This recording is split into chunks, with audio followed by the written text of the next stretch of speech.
Söz konusu Sarıca köyünde bizim kasıtlı olarak bir elektrik kesintisi gibi bir durum yoktur. Sarıca köyüne biz bakım, onarım ve orada olmayan köy aydınlatma testlerini yapmak için ekiplerimizi gönderdik.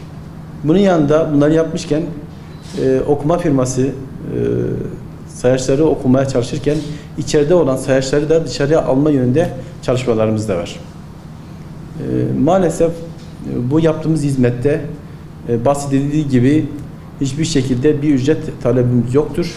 Hepsini de 6446 sayılı kanunun bize verdiği yetkiye dayanarak biz kendimiz yapıyoruz. Hiçbir ücret de almıyoruz.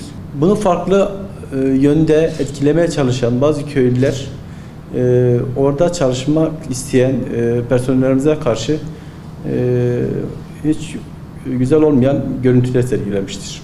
Biliyorsunuz ki sonuçta bu elektrikle ilgili çalışırken enerji kesilir. Arkadaşlarımıza yapılan bu saldırıdan dolayı arkadaşlarımıza çıkmak zorunda kaldılar. Çıktıktan sonra da enerji kesisi devam etti. Biz tekrar enerji vermek istediğimizi onların da arkadaşlarımıza karşı sizin elektriğinizi istemiyoruz, sizin çalışmalarınızı istemiyoruz diyen bazı abonelerden dolayı da enerjiyle ilgili kesintiler maalesef oldu.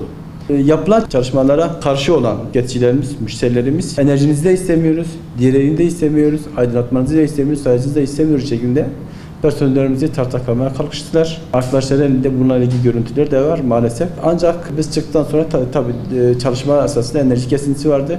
Çıktıktan sonra da enerjiyle ilgili enerji veremediğimizden dolayı bir sıkıntılar oldu. Bu konuyu öğrendikten sonra sağ olsun Kaymakam Bey de bu konuda bizi aradı. Konuyla ilgili sorunun ne olduğunu bize sordu. Biz de Kaymakam Bey'in makamında köyün muhtarı ve ileri gelenleriyle beraber görüştük.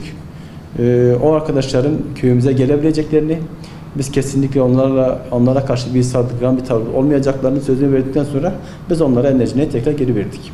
Bizim burada amacımız onlara hizmet etmek. Herhangi bir ücret karşılığında bir hizmet de istemiyoruz. Kaliteli ve sürekli enerji vermek istiyoruz. Bunu yapmışken de içerideki sayaçları da dışarı aldık. Bu da bizim temel kanuni hakkımız. Buna da sağduyulu vatandaşlarımızın da çalışmalarına destek vermelerini istiyoruz. Enerji verildikten sonra zaten basına yansıdı. En azından biz onu basında öğrenmedik. Olayı biz yerinde tespit ettik. Olayı yerinde gidip Eylül'de çözdük. Rahatsız olmama rağmen ben kendim gittim. Toplantı düzenledik. Muhtarlar ve Kaymakam Bey ile beraber onların sözü üzerine ekiplerimizi göndererek enerji verdik. Köylerimize biz enerji vermek üzere biz buradayız. Bizim şirketimizin amacı kaliteli ve sürekli enerji vermek. Biz elektrik satışından kar elde ediyoruz. EPDK'nın bize bununla ilgili %3.49 bir kar payımız var. Biz enerji satacağız ki kar edeceğiz. Satılmayan enerjiden neticede dahil ederseniz ki de bir kar da olmaz. Biz satmaya yönelik her türlü çalışmayı da yapıyoruz. Kesinlikle enerji vermeme gibi bir durumumuz yoktur. Biz kendi imkanlarımız dışında bazı sapıtajlardan dolayı enerji kesintileri olabiliyor, arızalardan dolayı olabiliyor. Biz her zaman 24 saat esaslı vardiyalı arıza ekiplerimiz çalışıyor, enerji vermeye de devam ediyoruz. Hiçbir köyde bir enerji sıkıntımız yok. Biz enerji vermeye de devam ediyoruz.